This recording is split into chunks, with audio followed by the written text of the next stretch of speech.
ಅಖಾಡ big fight ವಿಶೇಷ ಮತ್ತೆ ಮುಂದುವರಿಸ್ತಾ ಇದ್ದೀನಿ. ಸನತ್, ಒಂದು ಯುದ್ಧವೋ ಅಥವಾ ಒಂದು ಆಪರೇಷನ್ ಸಿಂಧೂರ ಎನ್ನುವ ಕಾರ್ಯಾಚರಣೆಗಳು, ಹಿಂದಿನ ಒಂದಷ್ಟು ಸಂಘರ್ಷಗಳು ಒಂದು ದೇಶದ ಹಲವಾರು ಮುಖಗಳನ್ನು ಆಚೆ ಇಡ್ತವೆ.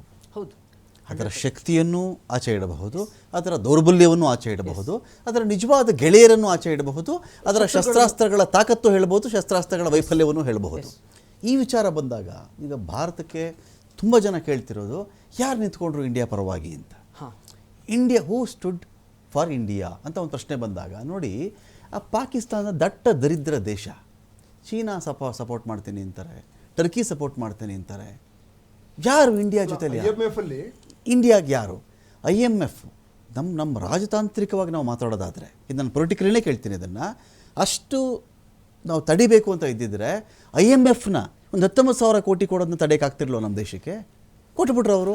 ಆಮೇಲೆ ಅದೊಂದು 2 ದಿನ ಆಯಿತು, ಯುದ್ಧ ಟೈಮಲ್ಲಿ ಬಂದಿದ್ದಾಯಿತು, ಅದರಲ್ಲಿ ಟೆರರಿಸ್ಟ್ಗಳಿಗೆ 14 ಕೋಟಿ ಕೊಟ್ಟಿದ್ದಾಯಿತು. ಈಗ 11 ಷರತ್ತು ಹಾಕ್ತೀನಿ, 33 ಷರತ್ತು ಬರೀತೀನಿ ಅಂತೇಳಿ IMF ಇವಾಗ ಷರತ್ತು ಬರೆದ್ರೆ ಆ ಷರತ್ತಿಗೆ ಹೂ ಕೇರ್ಸ್? ಅಲ್ಲ, ಈಗ ಒಂದು ಅವರ ಜೊತೆಗೆ ನೀವು ಟರ್ಕಿ ಇರ್ಬೋದು ಮತ್ತೆ ಚೈನಾ ಹೇಗೆ ನಿಂತಿದೆ ಅಂತ.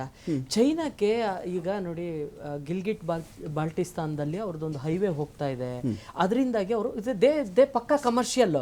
ಅವ್ರು ಬರ್ಬಾದಾದ್ರೆ ಇವರಿಗೆ ಲಾಭ, ಅವ್ರು ಬರ್ಬಾದಾದ್ರೆ ಎಲ್ಲ ದೇಶದಾಗ ಅದನ್ನೆಲ್ಲ ಮಾಡೋದು. ಶ್ರೀಲಂಕಾ ಜೊತೆ ಅದನ್ನೇ ಮಾಡೋದು ಅವರು. ಅಲ್ಲ, ಶ್ರೀಲಂಕಾ ಜೊತೆ ಅದನ್ನೇ ಮಾಡೋದವರು. ಸಾಲ ಕೊಡ್ತಾರೆ, ಆಮೇಲೆ ಪಿತೂರಿ ಮಾಡ್ತಾರೆ, ಪೋರ್ಟ್ ಅನ್ನ ಮಾಡಿದ್ರು. ಅದು ಬಿಳಿ ಆನೆ, ಅದು ಸಾಕಾಗಲ್ಲ, ಬಿಡಕ್ಕಾಗಲ್ಲ, ಆ ರೀತಿ ಪರಿಸ್ಥಿತಿ ಇತ್ತದ. ಅಂದ್ರೆ ಅವ್ರನ್ನ ಈಗ ಅವರ ಏನು ಸ್ಟ್ರಾಟಜಿಕ್ ವ್ಯೂ ಏನ್ ಗೊತ್ತಾ, ಒಂದು ಬಿಸ್ನೆಸ್, ಒಂದು ತಮ್ಮ ಕಳಪೆ ಮಾಲ್ಗಳನ್ನೆಲ್ಲ ಇವ್ರಿಗೆ ಸೇಲ್ ಮಾಡಿದ್ರು. ಈಗ ಅದರಲ್ಲಿ ಪರ್ಫಾರ್ಮೆನ್ಸ್ ಹೆಂಗಿದೆ ಅಂತ ಗೊತ್ತಾಗಿ, ನೀವು ಯುದ್ಧದ ವಿಚಾರದಲ್ಲಿ ನಮ್ಮ ಪರ್ಫಾರ್ಮೆನ್ಸ್ ಏನಾಯ್ತು, ನಮ್ಮ ಯಾವ್ಯಾವ ಪರ್ಫಾರ್ಮೆನ್ಸ್ ಬಗ್ಗೆ ಮಾತಾಡಿಲ್ಲ. ನಾನು ಕೇಳ್ತಿರೋದು ಪ್ರಶ್ನೆನೇ ಬೇರೆ ಇದೆ ಸನತ್. ನಾನು ಕೇಳೋದು, ಪಾಕಿಸ್ತಾನದಂತ ದಟ್ಟ ದರಿದ್ರ ದೇಶ ಜೊತೆಗೆ ಟರ್ಕಿ, ಅಲ್ಲಿ ಭೂಕಂಪ ಆದಾಗ ನಾವು ಅವ್ರಿಗೆ ಅನ್ನ ಕೊಟ್ಟಿದ್ದೀವಿ, ಬೆಡ್ಶೀಟ್ ಕಳಿಸಿದೀವಿ ಇಲ್ಲಿಂದ. ಚೀನಾ ನಿಂತ್ಕೊಳ್ತಾರೆ, ಟರ್ಕಿ ನಾನು ಸಪ್ಲೈ ಮಾಡ್ತೀನಿ, ಡ್ರೋನ್ ಕೊಡ್ತೀನಿ ಅಂತ ಹೇಳ್ತಾರೆ. ನನ್ ಜೊತೆ ಯಾರು ನಿಂತರು? ಅಲ್ಲ, ನನಗೆ ಬೇಕಲ್ಲ ಅದು. ಒಂದು ರಷ್ಯಾ ನಮ್ ಜೊತೆ ನಿಂತ್ಕೋತು. ಆಮೇಲೆ ಒಂದು ಇಲ್ಲಿ ಅಮೆರಿಕಾದವರು ಏನ್ ಡಿಸಿಷನ್ ತಗೊಂತಾರೋ ನಾವು ಅದಕ್ಕೆ ಸಪೋರ್ಟ್ ಮಾಡ್ತೀವಿ ಅಂತ ಅವ್ರ ಕಡೆಯಿಂದಲೂ ಬಂತು. ಅಲ್ಲಿವರೆಗೂ ಮಾತಾಡಿದ್ದೇನು, ಟ್ಯಾಕ್ಸ್ ಹಾಕ್ಬಿಟ್ಟಿದಾರಂತೆ ಚೀನಾ ಮೇಲೆ. ಚೀನಾಗಿನ ಅವ್ರ ವಸ್ತು ಮಾರಾಟ ಮಾಡಕ್ಕೆ ಯಾವ್ದು ದೇಶ ಇಲ್ಲ, ಇಂಡಿಯಾನೇ ದಿಕ್ಕ ಅವ್ರಿಗೆ ನಾವು ಅಂದ್ಕೊಂಡು ಕೂತಿದ್ರೆ ಕೇರೆ ಮಾಡಲಿಲ್ಲ ಚೀನಾ ಅದಕ್ಕೆ. ಅಲ್ಲಲ್ಲ, ಚೀನಾದವರಿಗೆ ಎಷ್ಟೋ ಅಂದ್ರೆ 154% ಏನೋ ಟ್ಯಾಕ್ಸ್ ಅನ್ನ ಹಾಕಿದ್ರು, ಆಯ್ತಾ? ರಾಜಿ ಮಾಡ್ಕೊಂಡಿದ್ದಾರೆ ಬಿಡ, ಬೇರೆ ವಿಚಾರ ಅದು. ಟ್ಯಾಕ್ಸ್ ಬಿಟ್ಬಿಡಿ. ನಾವು ಪಾಕಿಸ್ತಾನ ಏನು ಇಲ್ದಿರೋ ಅವ್ರ ಜೊತೆ ನಿಂತ್ಕೊಳ್ತಾರೆ ಅಂತ ಹೇಳಿದ್ರೆ, ಸಪ್ಲೈ ಮಾಡ್ತಾರೆ ಅಂದ್ರೆ ಏನು ಇಲ್ದೆ. ಇನ್ನೊಂದು ತಮಾಷೆ ಗೊತ್ತಾ ನಿಮ್ಗೆ? ಅಮೆರಿಕ ಟರ್ಕಿಗೆ ಕ್ಷಿಪಣಿ ಕೊಡ್ತಾ ಇದೆ. ಏನ್ ಮೆಸೇಜ್ ಇದು? ಇಂಡಿಯಾದಿಂದ ಪಾಕಿಸ್ತಾನ ಟರ್ಕಿ ಕೊಡೋದು ಬೇರೆ ಅಲ್ಲ, ಟರ್ಕಿಯಿಂದ ಪಾಕಿಸ್ತಾನಕ್ಕೆ ಬರೋದು ಬೇರೆ ಅಲ್ಲ ಅಂದಾಗ ಅಮೆರಿಕಕ್ಕೆ ನೀವೇನ್ ಮೆಸೇಜ್ ಕೊಟ್ರಿ? ಈಗ ನಿಮ್ದೇನ್ ಮೆಸೇಜ್ ಅಮೆರಿಕಕ್ಕೆ? ಒಂದು ಏನ್ ಗೊತ್ತಾ, ತಮ್ಮ ಬಿಸ್ನೆಸ್ ಈಗ ಅವ್ರಿಗೇನು ಅನಿವಾರ್ಯವಾಗಿ ಬಿಸ್ನೆಸ್ ಅಮೆರಿಕದವನು ಟ್ಯಾಕ್ಸ್ ಹಾಕಿದಾರೆ ಚೈನಾಗೆ. ನಾನು 100 ರೂಪಾಯಿ ಅಂದ್ರೆ ಸೇರೋದು ನಾನು 100 ರೂಪಾಯಿ ಅಂದ. ಹೌದು, 130 ಅಂದ್ರೆ ನಾನು 130 ಅಂತ ಹೇಳ್ತಾನೆ. ಇಂಡಿಯಾ ಹೆದರೋಗ್ಬಿಡ್ತಲ್ಲ ಅಮೆರಿಕದ ಟ್ಯಾಕ್ಸ್ ಗೆ. ನಮ್ಗೆ 24% ಕ್ಷಾತ್ರ ತೇಜಸ್ ಬೇಡವೇನ್ರಿ ಒಂದು ದೇಶದ ಪ್ರಧಾನಿಗಳಿಗೆ? ಅಷ್ಟೇ ಇರೋದು, 24% ಅಷ್ಟೇ ನಮ್ಮ ಹತ್ರ ಟ್ಯಾಕ್ಸ್ ಕಲೆಕ್ಷನ್ ಆಗ್ತಾ ಇರೋದು. ನಾವು ಒಂದು ಈ ಟ್ಯಾಕ್ಸಿನ ವಿಚಾರದಲ್ಲಿ ಒಂದ್ ನಿಮಿಷ ಈ ಅಮೆರಿಕದ ವಿಚಾರದಲ್ಲಿ ಟ್ಯಾಕ್ಸ್ ಅನ್ನ ಫಸ್ಟ್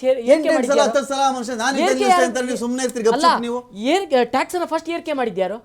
ನಾವೇ ಅವರಿಗೆ ಟ್ಯಾಕ್ಸ್ ಅನ್ನು ಹಾಕಿದ್ದು. ಆ ಟ್ಯಾಕ್ಸ್ ಗೆ ವಿರುದ್ಧವಾಗಿ ಅವ್ರು ನಮಗೆ ಟ್ಯಾಕ್ಸ್ ಹಾಕಕ್ ಬಂದಿರುವಂತದ್ದು.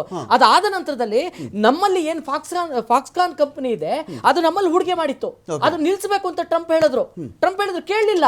ಅವ್ರು ನಮ್ಮಲ್ಲಿ ಇನ್ನೂ ಬಿಸ್ನೆಸ್ ಮಾಡ್ತಾ ಇದ್ದಾರೆ, ಬೆಂಗಳೂರಲ್ಲಿ ಯೂನಿಟ್ ಇದೆ. ಹಾಗಾಗಿ ಅವ್ರು ಏನು ಅಲ್ಲ, ನಿಮ್ಮ ಉತ್ತರ ಒಂದು ಬೇರೆ ಕೊಡೋದು ಬೇರೆ ಅಲ್ಲ, ಪಾಕಿಸ್ತಾನ ಕೊಟ್ಟು ಇಂಡಿಯಾ ಮೇಲೆ ಉಡಾಯಿಸಿ ಅಂತ ಹೇಳೋದು ಬೇರೆ ಅಲ್ಲ. ಅವೆಲ್ಲ ಬೇರೆ ಬೇರೆ ಸಪರೇಟ್ ಮಾತಲ್ಲ, ಅದು ಒಂದೇ ಮಾತದು. ಏನೀಗ ಅಂತ ಕೇಳ್ತಾನೆ ಟ್ರಂಪ್. ಏನು ಉತ್ತರ ನಿಮ್ದು? ಯಾವುದಕ್ಕೆ? ನಾನ್ ಟರ್ಕಿ ಕ್ಷಿಪಣಿ ಕೊಡ್ತೀನಪ್ಪ, ಟರ್ಕಿ ಜಗಜ್ಜಾಹಿರೋದು. ಒಂದು ಟ್ರಂಪ್ ಏನ್ ಗೊತ್ತಾ, ಪ್ಯೂರ್ಲಿ ಬಿಸ್ನೆಸ್ ಮ್ಯಾನ್. ಅವ್ರಿಗೆ ಏನು ಅವ್ರ ಬಿಸ್ನೆಸ್ ಆದ್ರೆ ಸಾಕು, ಅವ್ರಿಗೆ ಯಾರು ಏನಾದ್ರೂ ಅವ್ರಿಗೆ ಬೇಕಾಗಿಲ್ಲ. ಒಂದು ಆಮೇಲೆ ಅವರ ನಡೆ ಏನಿದೆಯಲ್ಲ, ಟ್ರಂಪ್ ಹೇಳಿರ್ತಕ್ಕಂಥ ನಡೆಗಳು ಅವ್ರಿಗೆ ಏನು ಒಂದಾರು ಸೀರಿಯಸ್ ಆಗಿ ಮಾತಾಡಿರುವಂತದ್ದು ಇದೆಯಾ ಇಲ್ಲಿವರೆಗೆ? ಟ್ರಂಪ್ ಬೇರೆ, ಅಮೆರಿಕ ಅಧ್ಯಕ್ಷ ಬೇರೆ ಸ್ವಾಮಿ. ಅಮೆರಿಕ ಅಧ್ಯಕ್ಷನಾಗಿರುವ ಟ್ರಂಪ್ ಅನ್ನೋ ಒಬ್ಬ ಮನುಷ್ಯ ನೋಡಬೇಡಿ, ಅದು ಇಡೀ ದೇಶದ ಸ್ಟ್ಯಾಂಡ್, ಅದು ಅಮೆರಿಕದ ಸ್ಟ್ಯಾಂಡ್. ಅದು ಆ ಮನುಷ್ಯ ಮಾತಾಡ್ತಾರೆ, ಆ ಮನುಷ್ಯನ ಆಯ್ಕೆ ಮಾಡಿದ್ದಾರೆ. ನರೇಂದ್ರ ಮೋದಿ ಮಾತಾಡ್ತಾರೆ, ದೇಶ ಸ್ಟ್ಯಾಂಡ್ ಅದು. ನರೇಂದ್ರ ಮೋದಿ ಏನಾದ್ರೂ ಆಗಿರ್ಲಿ, ದೇಶ ಸ್ಟ್ಯಾಂಡ್ ಆಗುತ್ತದು. ಆಯ್ತು, ಈಗ ಟ್ಯಾಕ್ಸ್ಗೆ ನಾವು ಉತ್ತರವನ್ನ ಕೊಟ್ಟಿದ್ದೀವಿ, ಯಾಕೆಂದ್ರೆ ನಮ್ಮಲ್ಲಿರುವಂತ ಕಂಪನಿಗಳು ಅಸೆಟ್ ಆಗಿ ಕೂತಿದಾವೆ. ಆಪತ್ಕಾಲ ಬಂದಾಗ ಯಾರು ಇಲ್ಲ ಇಂಡಿಯಾಗೆ. ನೋಡಿ, ಒಂದು ನಾವು ಸೆಲ್ಫ್ ಸಸ್ಟೈನ್, ಇವತ್ತು ಸಮೇತ ನಾವು ಸೆಲ್ಫ್ ಸಸ್ಟೈನ್ ಕಡೆಗೆ ಹೋಗ್ತಾ ಇದೀವಿ, ಆತ್ಮನಿರ್ಭರದ ಕಡೆಗೆ ಹೋಗ್ತಾ ಇದೀವಿ. ಯಾಕೆ ಅಂತ ಹೇಳಿದ್ರೆ, ಇನ್ನೊಂದು ಈ ರೀತಿ ಮಿಸೈಲ್ಗಳ ವಿಚಾರ ಬಂದವಾಗ ಈಗ ನಾವೇನು S-400 ಇದೆಯಲ್ಲ ಅದನ್ನ ಖರೀದಿನ ನಿಲ್ಲಿಸ್ಬಿಟ್ಟು ನಮ್ಮಲ್ಲೇ ಮಾಡಬೇಕು ಅನ್ನುವಂಥ ವಿಚಾರದಲ್ಲಿ ನಾವು ಹೋಗ್ತಾ ಇದ್ದೀವಿ. ಆಮೇಲೆ ಸ್ಮಾಲ್ ಸ್ಯಾಟಲೈಟ್ಗಳನ್ನ ನಮ್ಮಲ್ಲೇ ಅಭಿವೃದ್ಧಿ ಪಡಿಸ್ತಾ ಇದ್ದೀವಿ. ನಾವು ಆತ್ಮನಿರ್ಭರತೆ ಕಡೆ ಗಮನ ಕೊಡಬೇಕು. ನಾವು ಯಾರೋ ಮೇಲೆ ಡಿಪೆಂಡ್ ಹಾಕೊಂಡು ನಾವು ಅವ್ರನ್ನ ಸೂಪರ್ ಪವರ್ ಅಂತ ಹೇಳ್ಕೊಂಡು ಅವ್ರ ಬುಡದಲ್ಲಿ ನಿಲ್ಲುವಂಥದ್ದಲ್ಲ. ನಾವು ಈ ಜಗತ್ತಿನಲ್ಲಿ ಸೂಪರ್ ಪವರ್ ಆಗ್ಲೇಬೇಕು. ಅದು ನನ್ನ ಭಾರತ ಆಗ್ಲೇಬೇಕು ಅಂತಕ್ಕಂಥದ್ದು. ರಫೇಲ್ ನಾವು ಅದಕ್ಕೆ ಹೇಳ್ತಾ ಇರೋದು. ಒಂದ್ ನಿಮಿಷ